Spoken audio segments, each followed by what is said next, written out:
El 1 de junio de 1974, una enorme explosión arrasó la fábrica de productos químicos Nipro, en Flixborough, matando a 28 personas e hiriendo a otras 80. La explosión se oyó a 60 kilómetros de distancia, y los edificios dañados se encontraban a 15 kilómetros. Fue uno de los peores accidentes industriales ocurridos en Gran Bretaña, y la mayor explosión en tiempos de paz de la historia británica. La fábrica de productos químicos Nipro estaba situada a las afueras del pequeño pueblo de Flixborough, en una zona rural del norte de Inglaterra. En un principio fue una planta química de Thyssen, que fabricaba fertilizantes, pero en los años 60 fue renovada y ampliada. La planta era enorme y producía muchas materias primas químicas que se utilizaban en fábricas de todo el Reino Unido.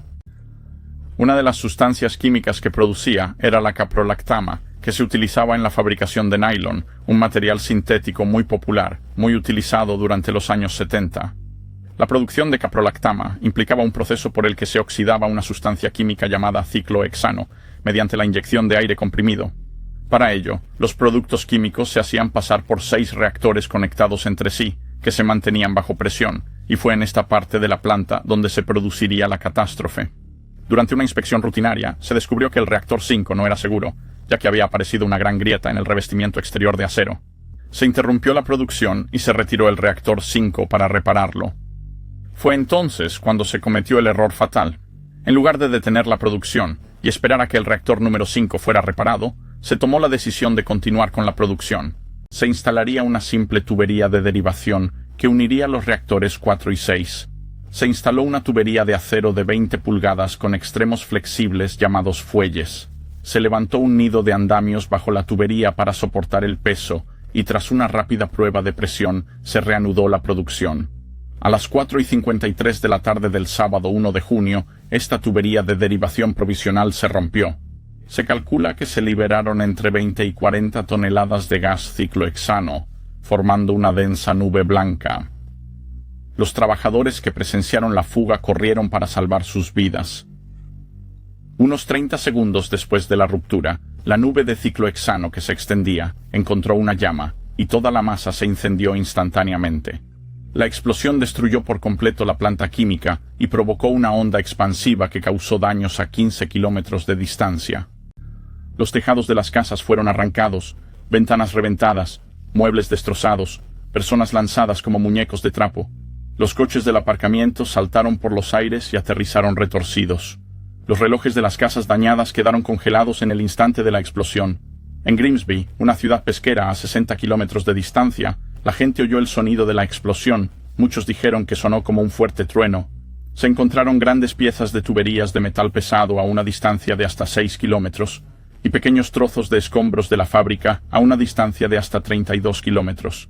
Fue la mayor explosión de Gran Bretaña en tiempos de paz, y se calcula que fue equivalente a la detonación de 280 toneladas de TNT. 28 personas que se encontraban en la sala de control de la planta murieron en el acto, y otros 36 trabajadores resultaron heridos. Más allá de los límites de la fábrica de productos químicos, afortunadamente no hubo más víctimas mortales, aunque cientos de personas resultaron heridas, la mayoría por cristales que salieron despedidos o al ser lanzadas por los aires por la fuerza de la explosión. Aunque trágica, la pérdida de vidas humanas fue limitada, ya que era fin de semana, y la planta funcionaba con una plantilla reducida. Si la explosión se hubiera producido durante la semana, habría unas 500 personas en las instalaciones, y el número de muertos habría sido sin duda mucho mayor. Los servicios de emergencia acudieron rápidamente, pero ante una escena de devastación casi total en el interior de la planta, sus esfuerzos fueron en vano. Incapaces de sofocar las llamas, el fuego ardió durante 10 días, arrojando al aire enormes nubes de humo negro y nocivo. La población de la zona fue evacuada a refugios provisionales, y los heridos fueron trasladados a hospitales de las ciudades más cercanas. Se abrió una investigación inmediata, pero finalmente no se pudo determinar la causa real de la explosión. Hubo testigos presenciales de que la tubería de derivación había fallado, por lo que no cabía duda de cómo se produjo la explosión, pero no se pudo llegar a ninguna conclusión sobre el motivo exacto. La teoría más plausible era que las curvas de la tubería de derivación provocaron una flexión repetida bajo presión que finalmente condujo a la rotura debido a la fatiga del metal. Sin embargo, los ingenieros no fueron capaces de reproducir este fallo, por lo que a día de hoy persiste la incertidumbre. A pesar de la oposición de los vecinos de la zona, la planta se reconstruyó y reanudó la producción. Sin embargo, con el paso del tiempo, la demanda de nylon empezó a disminuir y la planta dejó de ser rentable. Cerró el año de la explosión y fue demolida. En la actualidad, el terreno está ocupado por un polígono industrial. En los jardines de la pequeña iglesia. Nunca es fácil decir que hay algo de suerte en un desastre como este. Pero no cabe duda de que si el accidente hubiera ocurrido durante la semana laboral, el número de muertos habría sido mucho, mucho peor. Por eso, supongo que hay que estar agradecido de alguna manera.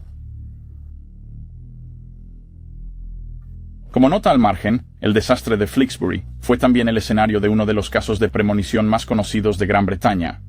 La historia es la siguiente. La mañana de la catástrofe, la señora Leslie Brennan estaba en su casa de Cleethorpes viendo la televisión. Recuerda que la película fue interrumpida por una noticia que anunciaba que una explosión había arrasado la planta de Flixbury Nipro y que varias personas habían muerto. Recuerda perfectamente que en la pantalla del televisor aparecieron las palabras Newsflash y la voz de un hombre que transmitía la información.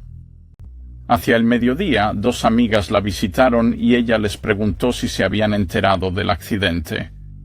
Cuando más tarde escucharon las noticias sobre la explosión, las tres mujeres pensaron en un primer momento que los locutores estaban dando los detalles incorrectamente.